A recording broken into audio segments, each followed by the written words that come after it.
Il est difficile de s'intéresser à la démocratie sans s'intéresser à ses origines, la démocratie athénienne. Dans ce premier épisode, nous allons brosser un portrait d'ensemble de ce régime pour le moins atypique.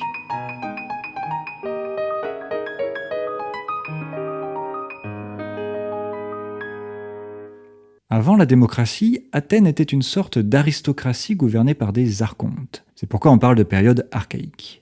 En moins 594, la situation est compliquée, car les inégalités se creusent et les révoltes grondent. Solon est nommé archonte pour résoudre le problème. Il va alors initier de grandes réformes. Les magistrats, c'est-à-dire l'équivalent de nos ministres actuels, étaient jusque-là issus de la noblesse. Mais Solon va imposer qu'ils soient élus parmi les membres les plus riches de la cité.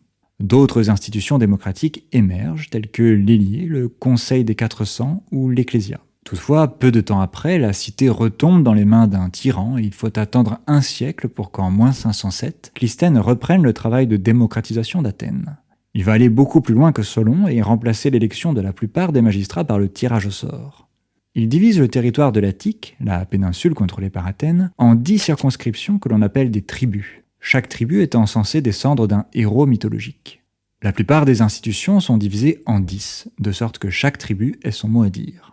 C'est dans cette période que le mot démocratie commence à être utilisé pour la première fois. Un peu plus tard, Périclès devient un personnage central de la démocratie athénienne. Il se fait élire d'année en année en tant que stratège à un poste de magistrat militaire très influent.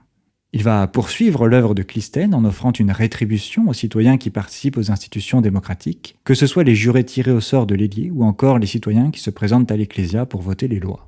En mourant au début de la guerre du Péloponnèse, Périclès laisse la place à des démagogues parfois peu soucieux des intérêts de la cité.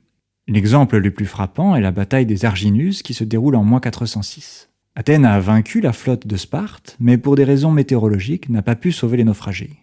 Pour certains, c'est un sacrilège, et l'Ecclésia, guidée par des orateurs très persuasifs, va faire condamner à mort 8 des 10 stratèges. Ainsi, la cité se prive de ses meilleurs commandants militaires en plein conflit. Et le peuple regrette très vite sa décision, puisqu'Athènes perd la guerre dans les années qui suivent.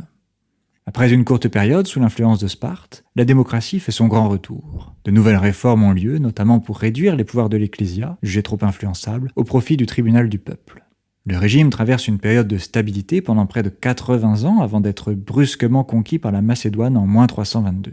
Quand on parle de démocratie athénienne, c'est généralement de cette dernière période dont il est question, car c'est pour elle qu'on a le plus de sources écrites, notamment d'Aristote et de Platon.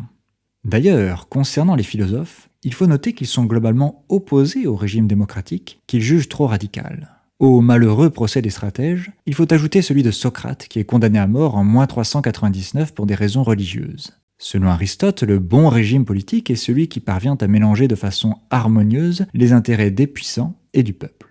Mais les Athéniens sont très attachés à leur démocratie et estiment qu'elle repose sur 2 piliers fondamentaux, la liberté et l'égalité politique. Chaque citoyen doit être libre de participer aux prises de décision de la cité, notamment en intervenant devant l'Ecclésia afin d'exprimer son opinion.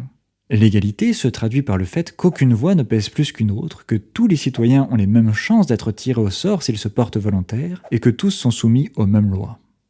Alors, tout ça pourrait ressembler à une utopie si on oubliait que la très grande majorité des habitants de l'Attique sont dépourvus de droits politiques, et qu'il est quasiment impossible de devenir citoyen autrement que par le sang.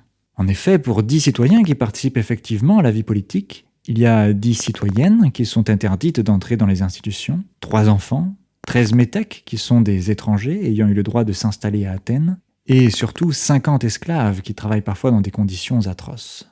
Ces esclaves sont majoritairement d'autres Grecs capturés lors des batailles contre des cités rivales. Mais contrairement à ce qu'on pourrait penser, les citoyens ne sont pas nécessairement les plus riches. Certains travaillent aux champs aux côtés de métèques et d'esclaves, et certains esclaves sont parfois même très bien traités au point d'avoir leur propre domaine et leurs propres esclaves. Ainsi, les droits politiques ne sont pas toujours liés au statut économique. La société athénienne est donc plus complexe qu'il n'y paraît, et son régime politique l'est tout autant. Et vous en pensez quoi de ce système ? À bientôt pour de nouvelles curiosités démocratiques.